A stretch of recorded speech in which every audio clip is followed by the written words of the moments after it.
ప్రభు నామమున మీ అందరికి వందనాలు. ఈ దినము దేవుని యొక్క వాక్యము, వాగ్దానము.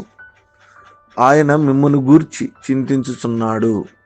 1 పేతురు 5:7. ప్రియమైన దేవుని బిడ్డలారా, ఈ లోకంలో మానవ సహజంగా చాలాసార్లు మనము మనుషులు మీద ఎక్కువ ఆలోచనను, మనుషుల మీద ఎక్కువ ఆధారమును, మనుషుల సహాయం కోసం ఎక్కువ ఎదురు చూస్తూ ఉంటాం.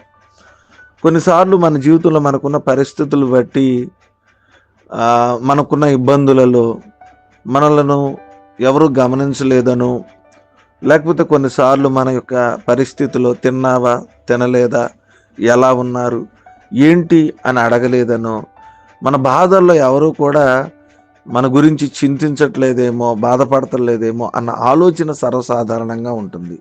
కొన్నిసార్లు మన కుటుంబ సభ్యులే మనలను పట్టించుకోనట్టుగా, లేకపోతే మన బాధ వారికి అర్థమవునట్టుగా, మన చింత వారికి లేనట్టుగా నేను ఆలోచిస్తూ, ఎవరూ కూడా నా గురించి చింతించట్లేదేంటి, నేను ఒంటరి వాడినా, నేను ఒంటరి దానినా అన్న ఆలోచనలు ఎప్పుడూ వెళ్ళిపోతూ ఉంటాం. సాతాను కూడా మనల్ని కొన్నిసార్లు ఏం చేస్తుందంటే, మనుషుల మీద ఆధారపడేటట్టు, మనుషులు మన గురించి ఆలోచించట్లేదని మనల్ని ఒక నిస్సహాయ స్థితిలో తీసుకెళ్ళిపోతుంది. అలాంటి పరిస్థితుల్లో మనం ఈరోజు ధైర్యం కలిగి మనం ముందుకు వెళ్ళాల్సినటువంటి అవసరం ఉంది. ప్రియమైన దేవుని బిడ్డలారా, ఈ లోకంలో ఉన్న ఏ మనుషుడు నిన్ను గురించి ఆలోచిస్తున్నాడో లేదో, చింతిస్తున్నాడో లేదో, కొన్నిసార్లు నువ్వు బాధపడుతున్నావేమో.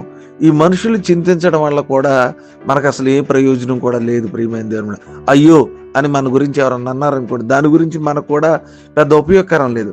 కానీ మన గురించి ఒక గొప్ప దేవుడు, సర్వోన్నతుడు, సర్వ సృష్టికర్త, ప్రభు అయినటువంటి యేసుక్రీస్తు వారు ఆయన మన గురించి చింతిస్తున్నాడు. ఆయన మన గురించి చింతించాడంటే మన సమస్యలోంచి, మన అనారోగ్యంలోంచి, మన ఇబ్బందుల్లోంచి, మన ఇరుకుల్లోంచి, మన వ్యాధులోంచి, మన బలహీనతలోంచి మనం బయటకు వస్తాం.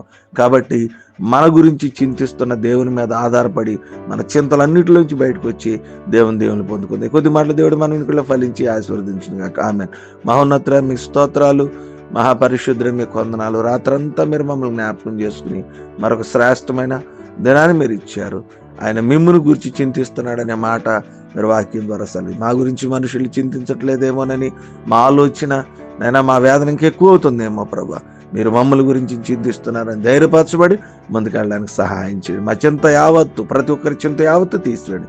వివాహ దినాలు, పుట్టినరోజులు, కుటుంబ పరిస్థితులు, ఆర్థిక పరిస్థితులు, అనారోగ్యాలు, అవసరతలు అన్నీ మీరు జ్ఞాపకం చేసుకుని ఇదైనా దీవులతో మమ్మల్ని నింపి నడిపించమని ఈ ప్రార్థన యేసు నామమున అడుగుచున్నాను తండ్రి, ఆమెన్.